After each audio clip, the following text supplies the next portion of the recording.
नमो नमः प्यारे बच्चों, कैसे हैं आप सभी। मैं हूँ रीना गुजर और मेरे विद्यालय का नाम है राजकीय वरिष्ठ उपाध्याय संस्कृत विद्यालय मोहनपुरा सांगानेर जयपुर। और आज हम कक्षा 10 से सामाजिक विज्ञान की पुस्तक से भूगोल पाठ का पाठ 3 जल संसाधन पढ़ेंगे। तो बच्चों आओ हम पढ़ते हैं। पिंकी, क्या तुमने टीवी पर असम में आई बाढ़ पर दिल दहलाने वाली रिपोर्ट देखी? हे भगवान, उसने क्या प्रलय मचाई है। रास्ते में जो कुछ आया बर्बाद कर दिया और बहा ले गई। हाँ चिंटू, मैंने देखा। क्या ये आश्चर्यजनक नहीं है कि जल जीवन दे भी सकता है और ले भी सकता है। हम पानी के बिना क्या करेंगे। मेरे पिताजी मुझे बता रहे थे कि उनके कारखाने में बहुत सारी चीज़ों के लिए काफ़ी जल की आवश्यकता होती है। क्या तुम जानते हो कि मशीनों को ठंडा करने के लिए भी जल की आवश्यकता होती है। कारखाना भी जल विद्युत संयंत्र द्वारा पैदा की हुई बिजली से चलता है।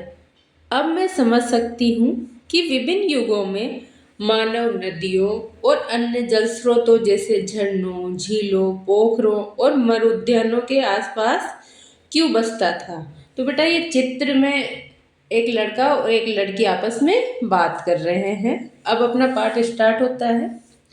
जैसा कि आप जानते हैं कि 3/4 धरातल जल से ढका हुआ है, जहाँ पे समुद्र है, परंतु इसमें प्रयोग में लाने योग्य अलवणीय जल का अनुपात बहुत कम है। ये अलवणीय जल हमें सतही अफवाह और भौम जल स्रोत से प्राप्त होता है, जिनका लगातार नवीकरण और पुनर्भरण जलीय चक्र द्वारा होता रहता है।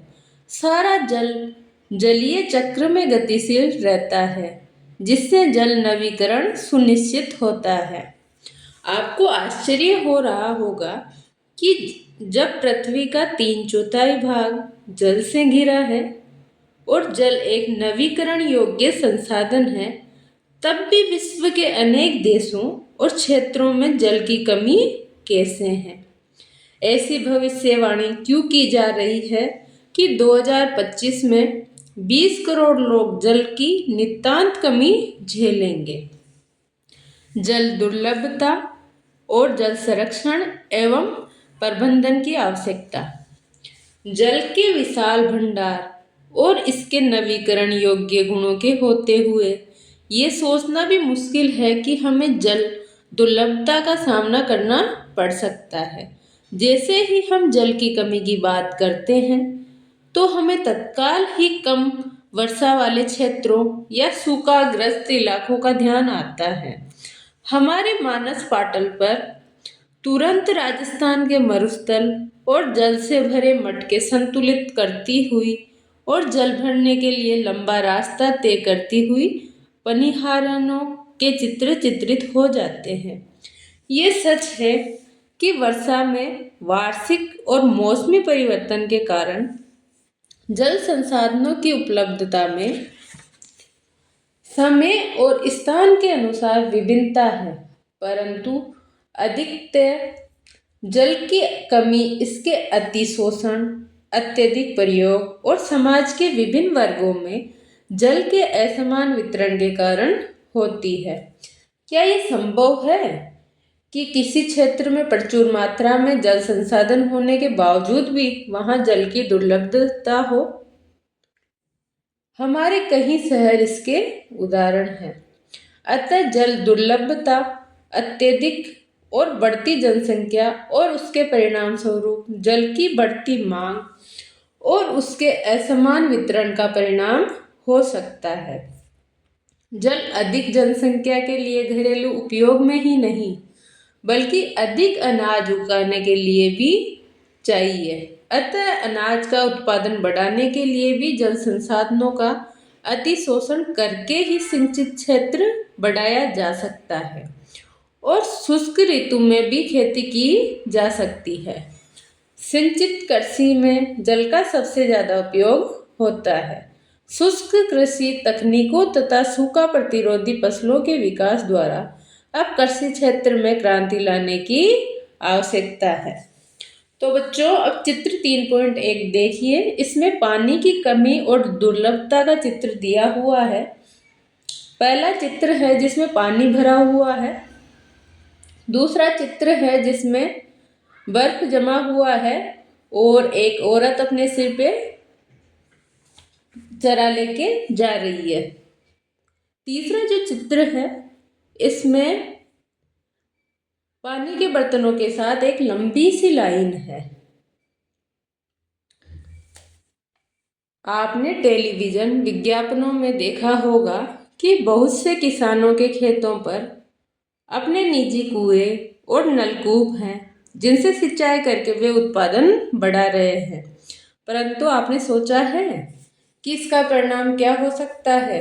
इसके कारण भौम जल स्तर नीचे गिर सकता है। भौम जल स्तर यानी भूमि के नीचे जो जल है उसकी बात है, कुएं वगैरह में।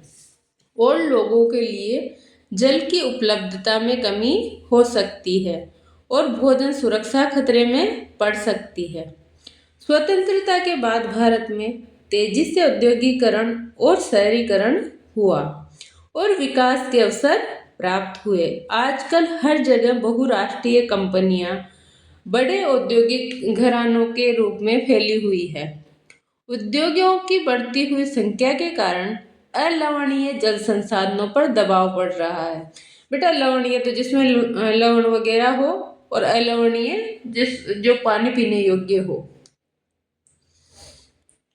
उद्योगों को अत्यधिक जल के अलावा उनको चलाने के लिए ऊर्जा की भी आवश्यकता होती है और इसकी काफ़ी हद तक पूर्ति जल विद्युत से होती है। वर्तमान समय में भारत में कुल विद्युत का लगभग 22% भाग जल विद्युत से प्राप्त होता है।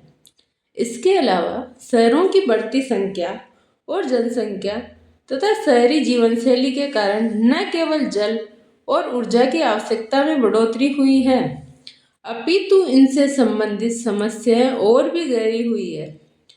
यदि आप शहरी आवास समितियों या कॉलोनियों पर नजर डालें तो आप पाएंगे कि उनके अंदर जल पूर्ति के लिए नलकूप स्थापित किए गए हैं।